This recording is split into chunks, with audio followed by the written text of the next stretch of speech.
cases, we've heard reports of the fact that it wasn't approved for it to be a 21-story building, the foundation. Maybe you and I have had conversations in this regard as to what to do or how the foundation of a building can affect the structure in itself. Even though the Deputy Governor of Lagos State has come out to say that it's not true, that the foundation was definitely for a 21-story. But again,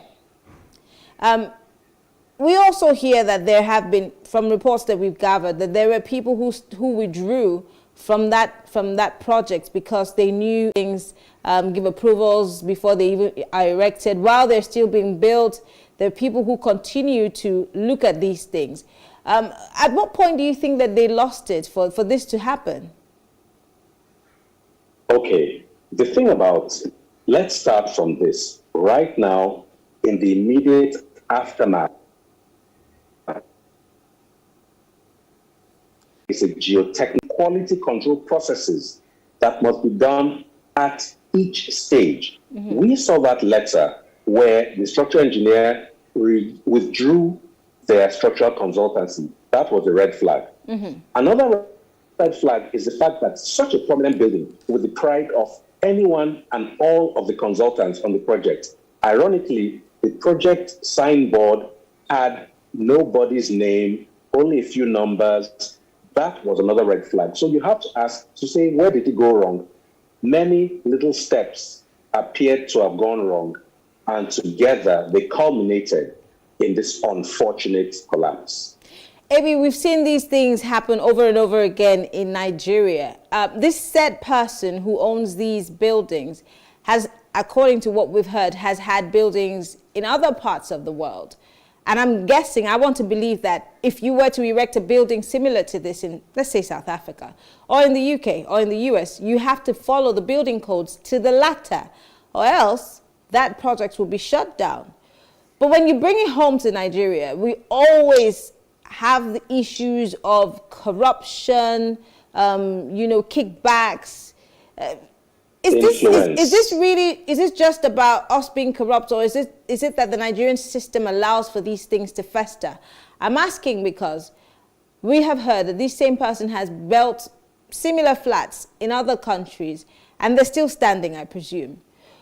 But I'd like to take your mind back to something that you and I have experienced in Port Harcourt, and it's still, of course, for those who are family members of those who died in the rubble of that building in the government residential area in Port Harcourt. And nothing ever really is done about it. It makes the news, we sensationalize it, but we do not see government's will and power to push through so that these things don't repeat themselves.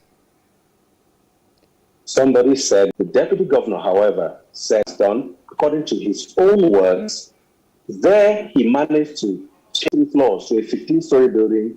The impact is massive. So let's talk about the political will to deal with these issues, because I'm not being a pessimist, but I'm sure in not too distant a time, we're still going to have this conversation again. Maybe not on this platform. It might be have lawsuits to push or drive the message home, because there seems to be a lot more politicking these days. So we, as an advocacy body, Nigerian Institute of Architects, along with the Nigerian Society of Engineers and everybody else, is always pushing for higher standards. There is a building code and say they are in charge. There are many other aspects, but politically, we have to stop letting influence be a determinant of the projects we are doing. In all parts of the world, influence plays a role, but it mustn't have the outsized influence it has in our context. Of the families or those who have been left behind by those who have died under these buildings, and I'm not talking about just this one that's happened in Ikoyi. I mean, they continue to live within this environment, and really, how do they get justice? Don't forget, I hear that this building, monies have been paid. Many people have already paid, hoping to get a home. And then, of course, I'm wondering what would happen. But how do people who their family members were caught in this rubble get justice? Oh, I think that... Well, it's just doing the right thing at the right time with the right people, take more preventive action in terms of our... I think this could be a moment when the entire narrative of construction changes. This is a moment we all have to forcefully have different levels of authority and responsibility. Not everybody can build a 21-story. Don't.